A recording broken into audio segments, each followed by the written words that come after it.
Hi, this is Dr. Conrad Miller, June 9th, 2012, your latest Fukushima update.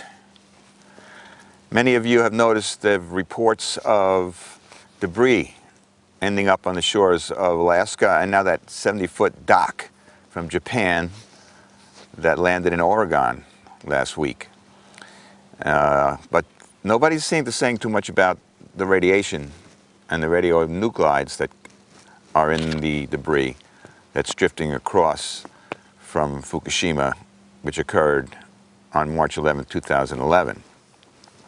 The rivers there, as I reported in the last update, are daily flowing out radioactivity at ridiculous rates, some days more, some days less, but some days in the billions of becquerel range of just cesium, and there's over 500 radionuclides that are made in nuclear plants, and that Fukushima has leaked into the groundwater, and now all the rivers around Fukushima are going out into the Pacific and polluting the whole Pacific Ocean. We have maps of this. There are these things called gyres that spin around. They're the currents in the different oceans. There are 5 of them that the world recognizes right now. We'll show you a picture of that. And the one in the North Pacific, there's one in the North Pacific and there's one in the South Pacific. So that's why the debris is going from Japan and ending up in Alaska. But some is going to land in Oregon, even more so than it has already, around October. And that's where the dock landed already, that 70-foot dock. And then you heard about that boat that drifted across, that landed in Alaska.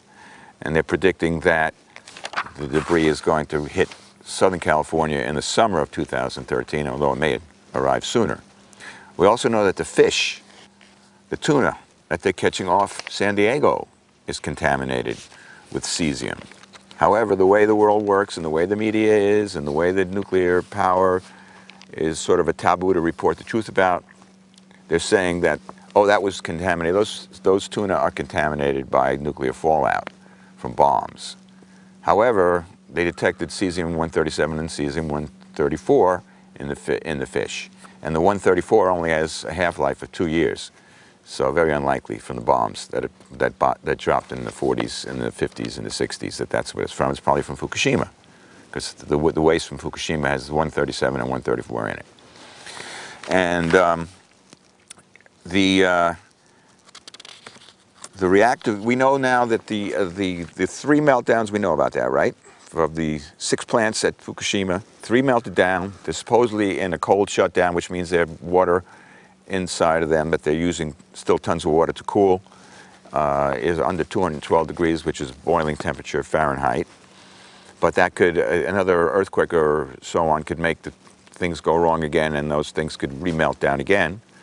And there's still thousands of tons of water in the basements of all the reactors there.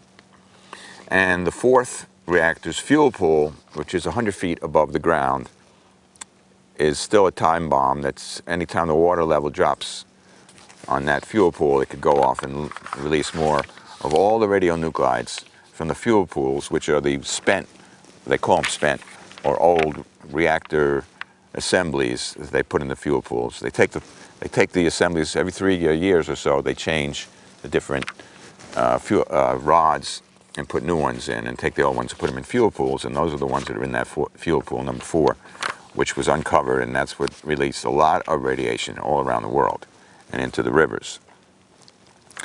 I don't know if you all know this, but Japan is the number 3 nuclear country in the world. They have 54 reactors, and all 54 have been closed since January. Now, how could that be? No nuclear power. Well, the Japanese people are very upset about what happened. They're not happy with the nuclear standards and the regulation, which has been under the regulation of the economics ministry. And now they're trying to make a deal to open 1 reactor in Ojai and put a new commissioner actually there in Ojai to oversee the safety. But the other 53 still are not online, and they still expect a lot of resistance to the other ones being okayed to be restarted. Meanwhile, in the United States, we have 25 of the exact same reactors that went off in the tsunami and earthquake that happened at Fukushima. And we're not doing very much about them. And I just discovered this from Ace Hoffman, that 90% of the NRC, the Nuclear Regulatory Commission's monies, comes not from the federal government, but from the utilities that pay their salaries. 90%. So that is a funny kind of story. So Japan and America and the nuclear industry is kind of the same. A lot of the radioactivity is concentrating in the kelp also. They found radioactivity in whales. And as this radioactivity keeps coming out of the Fukushima rivers at these ridiculous rates of in the billions of becquerels, which is, a becquerel is 1 nuclear disintegration per second, that hits the DNA in your body, and that can cause cancer. They recently had a thyroid conference in Japan, and they were doing studies with that they decided that they were doing ultrasounds, and they were seeing the thyroid when they were doing ultrasounds of the carotid arteries, which are these arteries here. I have pretty good ones here. And they were noticing thyroids, and they were told not to report if they saw tumors or cysts, because it causes unnecessary concern of patients. That's what they said in this Japanese conference, which is very similar to what happened in the USSR after Chernobyl. But there they were imprisoning doctors who were reporting findings and putting them in psychiatric institutes. That's enough for today. More is happening. Right now, the United States still hasn't closed our nuclear plants. The man who was the head of the NRC has resigned, and a more pro-nuclear person is taking over, a woman. I don't know her name. So, in a time when nuclear power should be taken away, wiped off the earth, it's still going on. And Fukushima is leaking every day, and most people don't know about it, and they're not reporting it in the news. But you've seen the video of that debris coming toward California and Oregon. So beware of all the life forms that you take out of the Pacific, and anything you take out of the Pacific, because that radioactivity concentrates in shellfish and higher up the food chain and in the kelp. And if you're swimming in the ocean, you might inhale a little bit of it. And these things have half-lives, very long half-lives. Cesium has a half-life of 30 years, which means it's radioactive for 300 to 600 years. A hazardous life, 10 to 20 times the half-life. And plutonium, of course, the bad one, the bad one, only 1/1,000,000th of a gram of that. And that's been detected around Fukushima and probably drifting around the world in little particles. Goes into your lung, you inhale it.